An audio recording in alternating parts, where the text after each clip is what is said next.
Chodesh Tov. Today we're going to be learning Eruvin Daf Kuf. We're getting very close to the end. Our Siyum is coming up in less than a week. If you haven't registered, please register. The program is out. If you need details, you can find them on our website. This Facebook event. Chodesh Tov to everyone. Our learning in the month of Kislev is dedicated by Pam and Yoav Schwartz to honor the 5th year side of their nephew, Ezra Schwartz, Zichrono Livracha. Ezra's life was full of love, curiosity, laughter, and friendship. May this learning replace some of the light that was lost from this world. And today's daf is sponsored by Dina and Mark Levy in honor of the birth of their first grandchild, Nadav Shlomo, son of Ariella and Ezra Kapatensky. May he grow up to love learning and be a source of nachat to all. And we're going to start now from the Mishnah at the bottom of Tzadi Terem Bet. Ilan shahaya mesach al haaretz. We actually learned this already. If you have a tree, okay, it was in yesterday's pictures, not in today's, but if you have yesterday's pictures, you can look. There's a tree that has the branches and the leaves kind of coming down. And if they come within 3 of the ground, because of the din of lavud, which we've talked about many times, it's as if it's attached to the ground, which means that creates a wall around the tree. If there's a wall around the tree, then you can carry underneath the tree. Now we're moving to a different issue, which is that you can't use a tree on Shabbat because you can't climb it or lean on it because you might end up taking off some of the branches. So it says here that if you have roots that came up from the ground and they get to a height of above 3 tvachim, because remember, anything under 3 handbreadths from the ground is considered part of the ground. So in this case, we have roots that have grown up, and once they get to a height of 3, already that's considered part of the tree, and you're not allowed to use it. And therefore, lo yeshev alehen, you can't sit on it like on a little stump. Amar Rav Huna b'rei Rav Yoshua. So the Gemara starts, and Rav Huna b'rei Rav Yoshua says, "Ein metaltalim bo yeter mibeit sa'atayim." Well, it's true that you could carry under this tree. It's under condition that the space under the tree, we learned this also, is not bigger than the Beit Sa'atayim shiur. Remember that size, which basically is the size of, we normally talk about a karpaf. If you have an enclosed space that you don't enclose for the purposes of living space, then it's not considered Reshut Yachid. So likewise here, if you have a tree, the space under the tree, those mechitzot don't create walls that allow you to carry if the space is bigger than Beit Sa'atayim. Why is this? The Gemara says, Mishum dahavi dira shetashmisha la'avir, because it's a space that the walls are used to protect you, I would say, from the elements, right? You want to get everything out, not that you're looking for, our house does protect you from rain and all sorts of other things, but it's also to have living space inside. And we've seen this before also in the Gemara. And kol dira shetashmisha la'avir, ein metaltalim ba yeter mibeit sa'atayim. Any space, really what was it used for? The space under the tree for guards and things like that, where they really need to be outside, but they're using their house to kind of this little space, this enclosed space, to protect them from the outside, but not really as a living space for the inside space. So now we're going to talk about this case of the roots being above the ground. That's very clear, but now we're going to talk about a case that's a little bit less clear. So if we look at our pictures, 1 second, it's not up yet, 1 minute. If we look at pictures here, so we have here a tree, and we're at picture number 353. We have a tree, and we have branches they're really roots coming out from under the ground, and they grow upwards. So there's going to be all different types that we're going to see now. Shorshei ha'ilan haba'im milamala mishlosha letoch shlosha. They went up above the 3 tvachim line, but then they go back down, they dip down. So if that's the case, Rabba Amar mutar lishtamesh behen, Rav Sheshet Amar asur lishtamesh behen. According to Rabba, even though they're now below, because they're now below 3, even though they went up above 3, now that they're below 3, you can use them. And Rav Sheshet says you can't use this branch, Rabba, or the root. Rabba Amar mutar lishtamesh behen, de kol pachot mishlosha de ara arahi. Anything within 3 of the ground is still considered part of the ground, and therefore, who cares that it went up and then went down? The fact that it went down is what's important, and it's now below 3, so it can be used. Rav Sheshet Amar asur lishtamesh behen, de keva de mikoach isur ka'ate asurin. He says, since they came from a forbidden place, meaning they were already above 3, and then in the base of it, kind of, or at some point it hit 3, so therefore it's a problem. Now they're going to say, Didamu kemashunita. They're like also a branch that's like teeth. Okay, teeth coming out. Normally there's a number of things coming out. So now we're going to talk about this branch that's on the left side of this tree, which is here comes the branch, and it branches out into 3. So if you notice, 2 of them go above 3, and then 1 dips down still with above 3. 1 dips down under 3, and 1 never even got to 3. It branched down and kind of jutted out like a tooth before it even got to 3 tvachim. So now we're going to read about those 3 cases and what the halacha is. So now they're going to say that this, what we just discussed, is like the mashunita. In which way? Disalkin li'ila, if it went just up and it was all above 3 asurin, everyone agrees it's going to be forbidden. Dinachtin, if it's below and it ever went above 3, litatai, obviously it's considered like lower, like the ground, and therefore, dinachtin litatai, if it went down underneath 3, then sharu, then it'll be allowed. But litzdadin, if it's in the middle, where it went up above 3 and then dipped down, plugta de Rabba v'Rav Sheshet. Now you might say, why is the Gemara telling us this is similar to that when they're in fact talking about the exact same thing? Because the branch that we're talking about here, that there's a machloket, is the exact same one as the branch on the right. So why would we be saying both? So some people explain that there's a difference because this one is in the middle of 2 other ones, and maybe that would put it in a different category, and maybe you think there's no machloket. So that's why they mentioned that this is the same thing. V'chein anigra. Now we're going to move to the next picture, 354. If you have a channel going through, okay, and you can see from this channel, it's not 2 straight lines, okay, but it's jagged. And in the middle of that channel of water, there's a tree.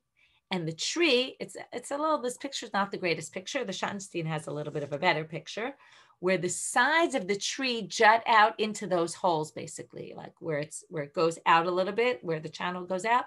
So the roots of this tree kind of grew out and branched, or the bottom of the trunk branched out into that other area. So now the question is, and according to the picture in the Schottenstein, it's actually above.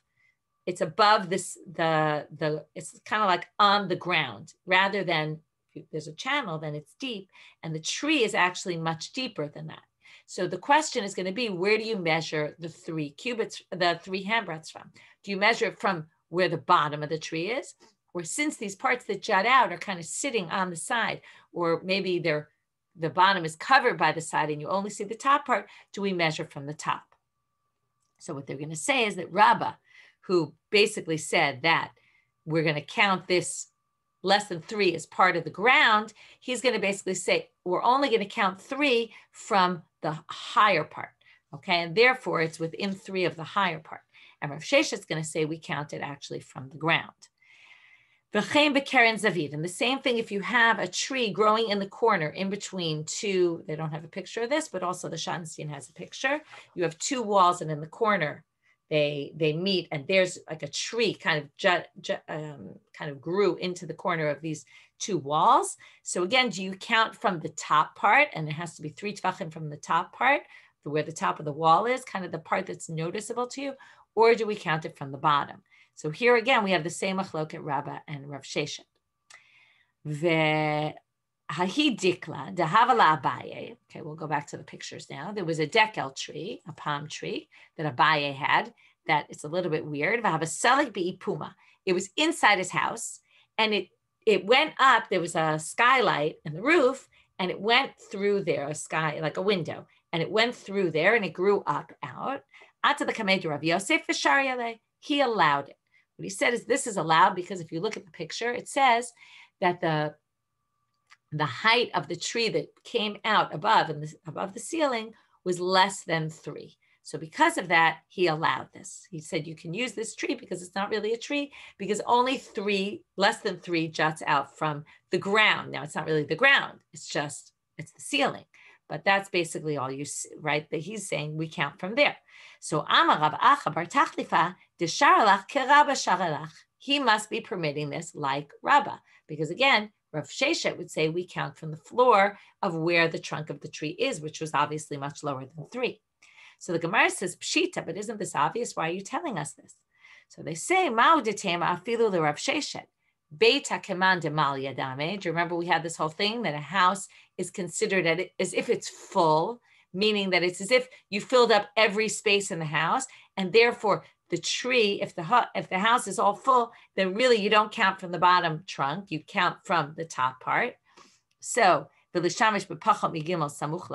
then we basically say, oh, since this is within 3 of the roof, you're fine. But Kamash Malan, therefore, comes to teach you, no, really Rav Sheshet wouldn't think that that's the case. Tanan. Now we're going to bring a Mishnah. So now it says in our Mishnah that if the roots are higher than 3, you can't sit on it. Now, hechidami, what exactly is the case that this is referring to? Idelo hadra kife pshita. If it's that they go up and they don't go back down, then it's obvious. Elalav afagav dahadre kife. It must be even if the roots go back down, which is then going to raise a problem to Rav Sheshet, because Rav Sheshet said if it goes above 3 and the roots go back down, then then you're not allowed to use it. Here they're assuming it means you can use it. So then they say, lo olam de lo hadre kife. No, you could say what they really mean is when the roots grow up and they continually grow up, then above 3, you can't use them. Now, the problem we said was that it's totally obvious. Why do you need to say this? It's coming to teach you that what if you have a case where the roots in one area are lower and higher in another? Again, we're going to judge it by the higher and not the lower.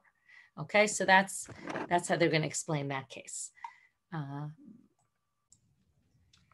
Rabanan, Shorshei ilan shegvohim min haaretz 3 tfachim, o sheyesh chalal tachtehem 3 tfachim, af al pi shetzido echad shaveh la'aretz, harei ze lo yeshev alehen. So now we'll bring a bright that talks about this. If you have roots of the tree that are higher from the ground, 3 tfachim off the ground, or there was a space underneath, like let's say you had a tree. There's a picture. There's again different pictures of this. But you had like a hole, there was 3 tvachim, and over that was a branch. So in this case, even though part of it is on the ground, in other words, since part of it is 3 tvachim deep, you're going to have an issue. Because you can't climb up a tree. You can't hang on a tree. You can't lean on a tree. You can't climb up the tree from before Shabbat and sit there all of Shabbat. Not only a tree, but also an animal, because you can't use an animal. There's a concern that if you ride on an animal, what might happen? You might need a branch to kind of hit the animal to get the animal to move. So again, you'll pull a branch off. So they're both the same issue, which is we don't want you to come to pull off a branch. You can't use a tree. Remember why? Because you might pull off a branch while you're on the tree. Pulling off a branch is tolesh, which is a tolada of an outgrowth of the malacha of kotzer, of cutting. Aval bor shiach u'ma'ara v'gader metapes v'ulev metapes v'yoreh. But if you have a pit or a ditch or anything like that, or a fence, you can climb, you can go down, climb up, climb down. Afilu he mea ama, even if it's 100 cubits. Okay, so what is this telling you? Why would they compare these things? Because you might have thought the issue is tircha, that it's hard work. But that's not the issue, because hard work would be allowed. It's just an issue that you might come to pull off a branch. Tanechada, one Braita says, Imala mutar lered. The Tanechada asur lered. One Braita says, what if you already went up? Are you allowed to come down? Now you're in a problem, because if you want to come down, what's the problem? You might pull off branches. On the other hand, by being in the tree, you might pull off branches. So you're kind of stuck. So what do? So one source says you can, and one source says you can't. And the Gemara is going to say, lo kashya, kami bod yom, kami shachashecha. It depends. If you went up and you were allowed to go up before Shabbat, then you can come down. But if you went up on Shabbat, which was forbidden, then we don't let you come down because we penalize you. Some people explain, no, each way they want to say there's really no debate here. It's just a matter of situations. They might be both when it's dark. Velo kashya, in other words, once it was Shabbat, kam b'shogeg, kam b'mezi, when you did it accidentally and when you did it on purpose. And then again, we're going to penalize you only if it was intentional. Maybe both are unwittingly, but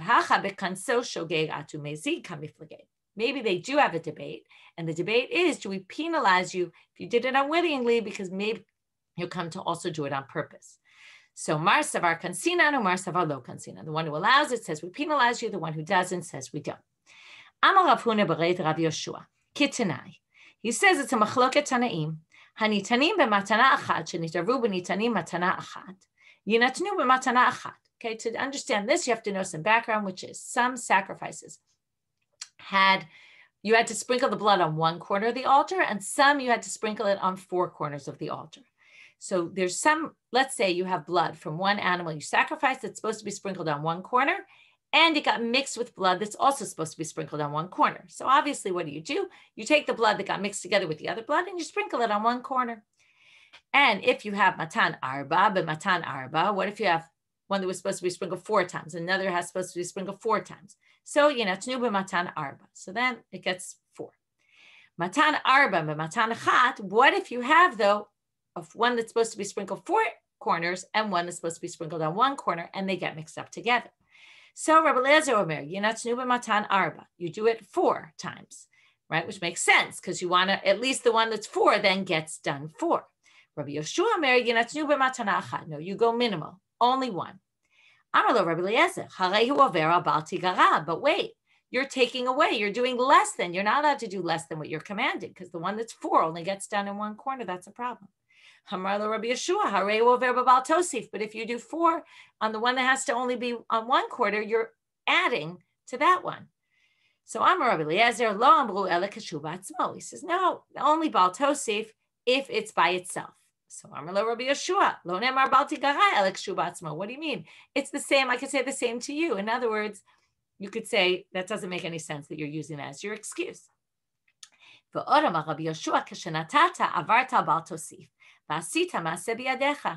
you did it, when you put it on, you were over on Baal Tosif and you did something, you actually did something, meaning you were only supposed to sprinkle one of them 1 time and you sprinkled it 4. That's an action that's problematic. But kishalonatata, but if you just don't do it 4, you only do it 1, then you didn't actually do anything. You just didn't do something. That's what we call a sheval tase. It's much worse to actively be over on Baal Tosif on adding than to just sit quietly and do nothing and then just not fulfill the one that needs 4. The Rabbi Eliezer damar hatam kum ase adif. So now, how are we going to get to this? So one says better to do it, right? And one says better to just sit and do nothing. So what does this connect to us? The one who says kum ase adif, hachanami yered. So he'll say, if you're better off doing something, even though it might be wrong, then he says, get out of the tree then, right? If you're already in the tree, well, you might do something wrong in the tree. You might do something wrong if you get down in the tree. Better come down, and then you won't be ending up in the tree all Shabbat and possibly pulling off branches. The Rabbi Yoshua Damal, Hatam Sheval Tasadif, he says, better not to do anything. Hachanami, what will he say by us? Lo yered, you can't come down. So now the Gemara says it's not a fair comparison. Dilma lohi.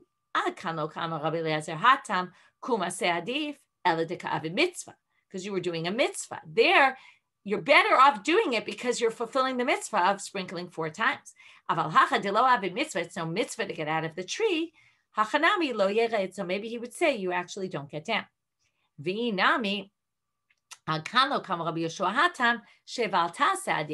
only says sheval tase is better. In that case, why? Because you're not doing anything wrong. When you sprinkle 4 times, it might be not what you were commanded to do, but you're not doing something that's actually wrong. Whereas here, you're doing something wrong. By climbing down the tree, you're using the tree, which is exactly what you're prohibited from doing. So we tried to compare this and thinking that the logic was the same, that we have some situation where you might do something, it might be wrong, it might be right, and you try to think that it's the same thing, that this distinction between better off either not doing anything or better off doing something, right? Taking an action, even if it might be a little bit of a problematic action, or you're better off in that situation just not doing anything. But in the end, we say these really aren't comparable because you could say each one could answer the other way in the other situation. Right? But here, when you're actually going to do something wrong, in other words, by staying in the tree, it's possible you're going to be doing something wrong, even though it's a sheval tasa, and that's why you're better off coming down. another brighter we're going to quote, Tanichad. Echad ilan lach ve'echad ilan yavesh. So when else is it a problem to climb down from a tree or to use a tree, climb into the tree, any kind of thing, will be if whether it's a dried up tree and it's like not really, not alive anymore, or whether it's obviously lach is a good tree. Tanya idach, but a different brighter says, it's only if it's a moist tree, but not if it's a dried out tree and it's dead. So Amar Rabbi Yehuda lo kashya. Actually, there's really no debate here. Kan bishagiz omachlif, kan she'engiz omachlif. You might have a dead-looking tree, but if it will regenerate, then that's when it says you're not allowed to use it. But if it's really fully dead and it's not going to regenerate, then you're not allowed to. So, then you can use it because it's dead. Gizom machlif, yavesh karile. So now they say, wait a minute. If it's gizom machlif and it's going to regenerate, they don't call that yavesh. Yavesh means dead, really dead. So ella lo kasha. So they say, can't answer that. Let's answer this. Kan b'yamot hachama, kan b'yamot kshamim. It depends whether you're talking about in the summer or in the winter. In the summer, if you have a dry tree, it might grow back in the winter. But in the winter, so in the summer, let me just remind myself. In the summer, we're going to say, b'yamot hachama yavesh mutal, right? You can use a dry tree because it might grow back. And you don't have to worry, right? It's clear that it's dry and that it might just come back. But in the winter, you can't tell the difference between dry and between a dead tree. In the winter, all the trees look dead. That's the issue. Sorry, I wasn't clear. In the summer, it's obvious when it's dead. In the winter, you might think it's dead, but it really might not be dead because, right, all the leaves fell off, but they might actually grow back. And then we're worried that people will think any tree that you can do this with, and therefore you'll come to confuse people with the law. But then they say, but even in the summer, you might have a dead tree, but it still has some fruits left over from it. So then people will still think that the tree is alive. So they say, no, it must be b'deleka peri. We're talking about a dead tree, which has no fruits on it. But then they say, v'hakanatre kinse, but it still has branches that might come off. And then again, people will confuse it with a regular tree. So they say bigaduda. It's a tree that all the branches came off. So then the Gemara says, Ini, is that really true? V'harav iklala pastia v'asar bigiduda. But Rav was in the city of Pastia, and he forbade people to use a tree that was dead and had no branches on it anymore. So they say, no, don't worry about that. Rav bika matzav gadar bagadil. This is something we found a lot, which we've seen this a lot, which is he found a valley and he saw a reason to put up a fence, meaning he saw the people in this place were not so careful about halacha, and therefore he put up more fences for them than he would have for other people. So really it's allowed, it just don't learn from that situation because it was a unique situation, right? This goes back to our question always about learning from situations. It sometimes could be very tricky. Amar Rami bar Abba, Amar Rav Asi, Asur la'adam she'alech al gabei asavim v'Shabbat, mishum shene'emar v'atz b'raglayim chotei. You're not allowed to walk on grass on Shabbat because it says in Mishlei, if someone could walk quickly, that causes a sin. So they're saying, what does it mean to walk? Like someone who walks is sinning. What's the problem of sinning? So it's that you're walking on grass. That must be what they're referring to. So Tanechad, the one brighta says, Mutar le'lecha gabei asavim v'Shabbat. This is going to be the same structure as before. We're going to have contradictory brightot and say, oh, they don't really disagree. They're talking about different situations. But Tani ida chasur. So one says it's allowed, one says it's not, lo kasha. And we're going to have, like before, many different possibilities. Ha-belachim, ha-b'yeveshim. One is dry grass, which is dead grass, which is okay, because we don't care if you uproot it. Again, uprooting is because it's like kotzer, which is harvesting. Ha-b'yeveshim, but if they're dry, so if it's dry, it's not a problem. If it's wet, moist, it's a problem. V'iba'itema, or likewise, you could say, ha-belachim. They're both talking about moist grass. V'lo kasha, kan b'yamot hachama, kan b'yamot hakshamim. Okay, one is the winter months, one is the summer months. What's the difference? In the summer months, we're concerned that there's things that you planted, seeds, and that you're going to move the seeds around. That's going to be a problem.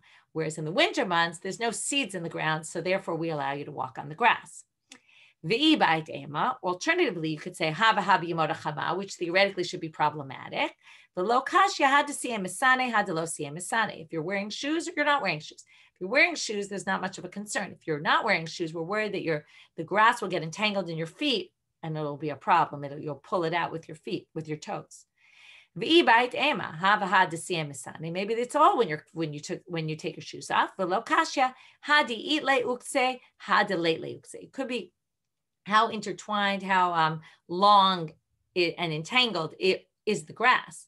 It's a matter of what type of grass it is. Will it get entangled in your feet or will it not? Like very short grass is not going to really get pulled out by you.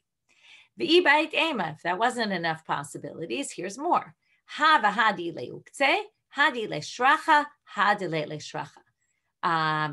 shracha is, I'm sorry, maybe I explained something wrong, right? Shracha is when it's really long. The ukse, my mistake, is when there's, my mistake. Ukse is when you have like right? They're called cleats, those soccer shoes, where they have cleats or something like that, where you're going to end up making holes in the ground, basically, and causing, and tearing up the ground.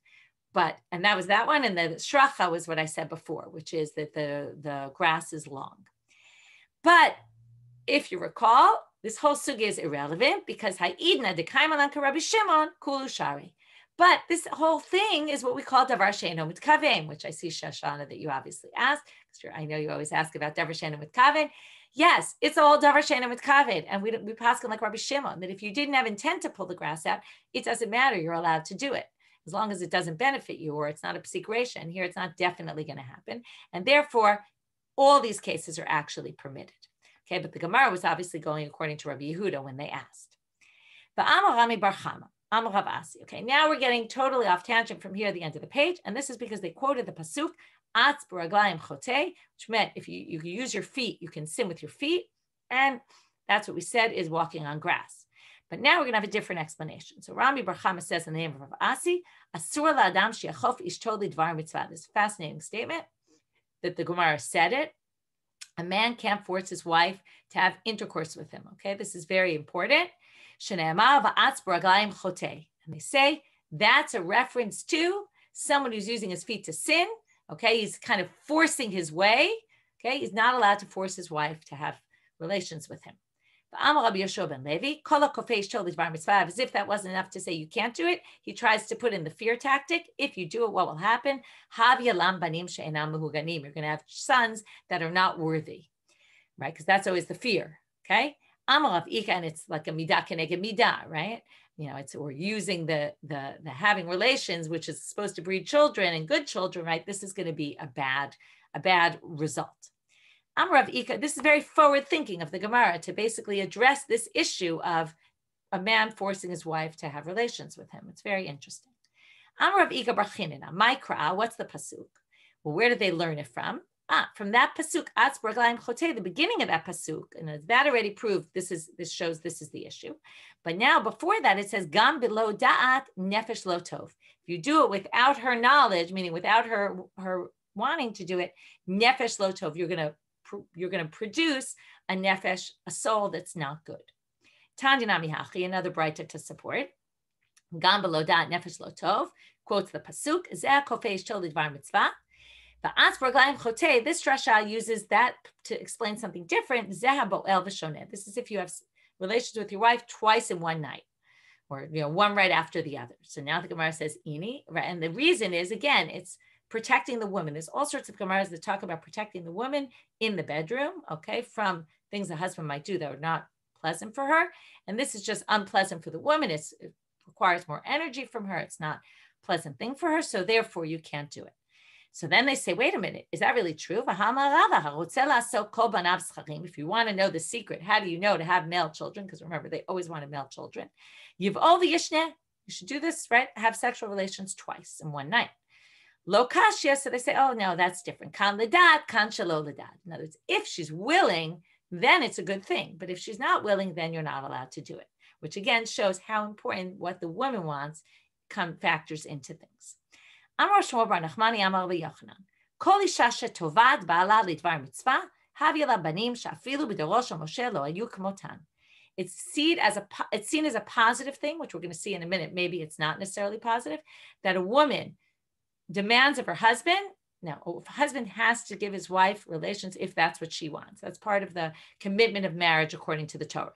So if she demands of him to be Mekayem Dvar Mitzvah, which means to have relations with her, then they'll end up with children that are, even in the generation of Moshe, they didn't have amazing people like this. What does that mean? It says, right? When Yitro gives him advice, he says, go find men that are wise and knowledgeable, etc. And then it says, it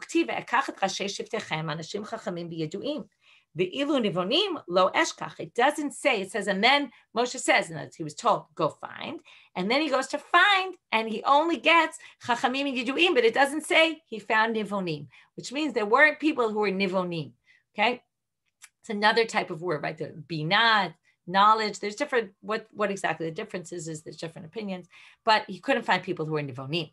Now, what does this have to do with anything? Well, it says by Leah, but if you remember, Leah tries to get pregnant and she takes the dudaim, and my battery is getting very low. Let's hopefully it doesn't stop. Vatomer elai tavo ki sachor scharticha. וכתיבו מבני שכר יודעי בינה לעתים לדעת מה יעשה ישראל, ראשיהם 200 וכל אחריהם על פיהם.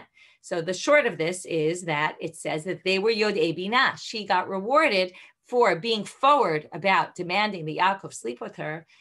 She got rewarded by having sons that were Nivoni. So now the Gemara says, wait a minute, is this really a good thing? This is very fascinating, this line. She was cursed by 10 things. Dichtiv. Elishama, halbe arbe, elu shnei tipei damim. Echad dam nida ve'echad dam betulim. First two punishments, menstruation and dam betulim, tearing her hymen. Etzbonech, zet tsar gidul banim. Okay, the struggles of raising children. Herionech, zetzal ha'ibur, when she's pregnant, how unpleasant, right? We don't always like, it's uncomfortable being pregnant. There's lots of issues that come along with it. Be'etzev tildi banim, kimashma'o, okay, that's obvious, labor pains. Ve'elishech shuchatech, melamed sha'isha mishtokeket al ba'ala b'shah sheyotze laderech. She desires her husband when he goes away, okay? So she's like, kind of like left by herself. Ve'huyim shobach, melamed sha'isha tovat b'lev va'ish tovea b'peh. Huyim Sholbach means that he rules you, meaning he determines.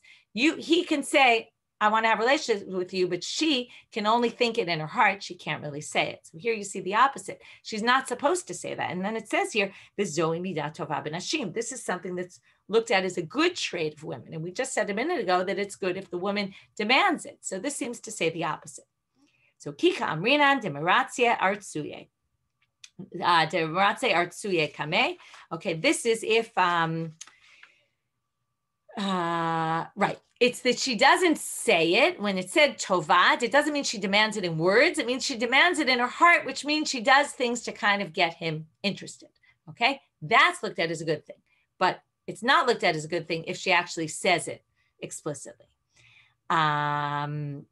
Okay, Hane Sheva Havyan. So now they say, wait a minute. You only said 7. You said there were going to be 10 curses, but you really only said 7. Ki ata Rav Dimi Amar. So now he adds the other 3. Atufa ka'avel. She's wrapped like a mourner. Okay, this means that she covers her hair.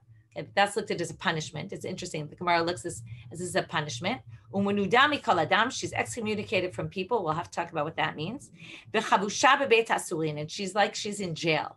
Okay, Rashi says, what does it mean she's like she's in jail? Fascinating. Rashi says, Kol kvoda b'melech pnima. She's stuck at home all the time, right? The woman was always at home. Now you think the women in those days, I don't know that they looked at it as such a punishment, but the men, because, right, this is looking at through the prism of the men. The men are saying the women are not free agents, right? They can't just do their own thing. They can't, right? They have to wear their hair covered. They have to be in the home most of the time, right? They look at it as a punishment. Now, we also, in our day and age, might also look a little bit like what you're stuck at home. That's a bit of a punishment.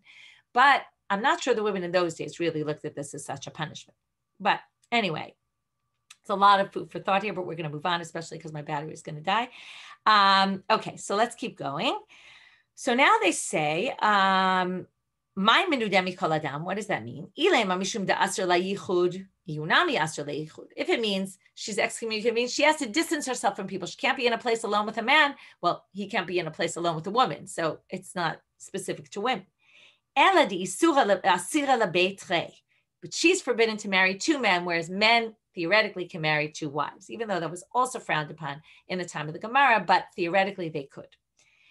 B'manita Tana. In the Mishnah, it says, Megadelet se'ar kelilit. They have a different version of what these other 3 were. She has long hair like Lilit. Lilit is this evil spirit. And maybe also the long hair is like it's a pain to deal with long hair. Okay, those who have long hair know it's not so easy to deal with. She urinates like an animal, like she has to bend down, right? She can't, and sometimes you think, oh, too bad, I can't just, urinate on the side of the road like men do. Not that you necessarily want to, but it's not as easy for women.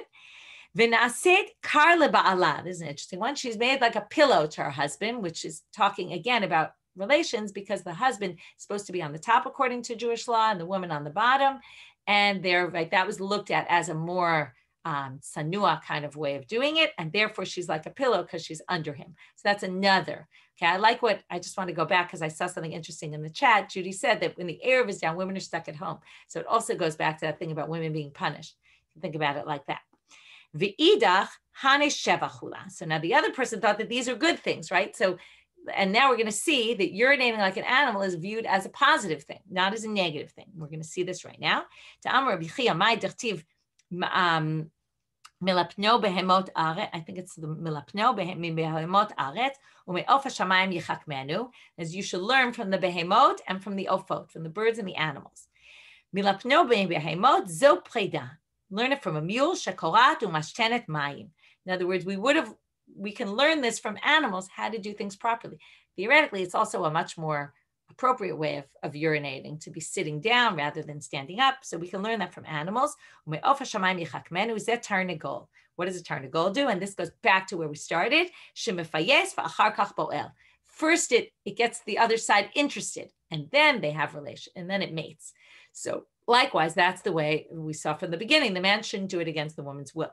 But the main reason we brought this was to teach you that her bowing down to urinate, bending down is specifically viewed as a positive thing. And therefore, that wasn't part of the curses, according to the other, right? There were 2 different opinions about what the extra 3 were. And now that we're on this, we're going to bring another source. Amar Rabbi Yochanan, ilmalei lo nitna Torah hayinu lemedim tzniut mechatul. We would have learned tzniut from the chatul, because the chatul won't go do its thing unless, right, to urinate or maybe defecate, unless there's nobody watching, and then it buries it, apparently. V'gezel minimala, because nimalim, the ants, they gather all their stuff, they never steal from anyone else. V'arayot miyona, because Yonah only mates with one. Okay, they have one mate and not multiple. Derech eretz mitarnagol, and that's what we just saw right here, which is mefayes v'achar kach boel. Umay mefayes la, how does the tarnagol encourage the female? Amar Rav Yehuda Amarav, hachi ka'amar, this is what he says to her. Zavnina lech ziga, dematule ad karech. I'm going to give you a cloak that will go and cover your body. I think the idea is that it flaps its wings and it's kind of saying, oh, I'm going to give you something that goes all the way down. Lebatar hachi amarla. And then after that, he says to her, lishtemite lekarbalate, I'll take off my karbolet, dahi tarnagola, which means of himself. In other words, I'm committing to you that I will pay what I promised you if I have the money and I don't, and as if I have the means to do it and I don't do it, then I'll take off my karbolet. Okay, I forget what it's called, the part on the top of the rooster. So, Tov, we're going to finish here. We made it. My battery lasted. I'll have to figure out how to fix it. And anyway, it's about to go off, so I'll say goodbye. Hopefully I can manage to post. Have a good day, everybody.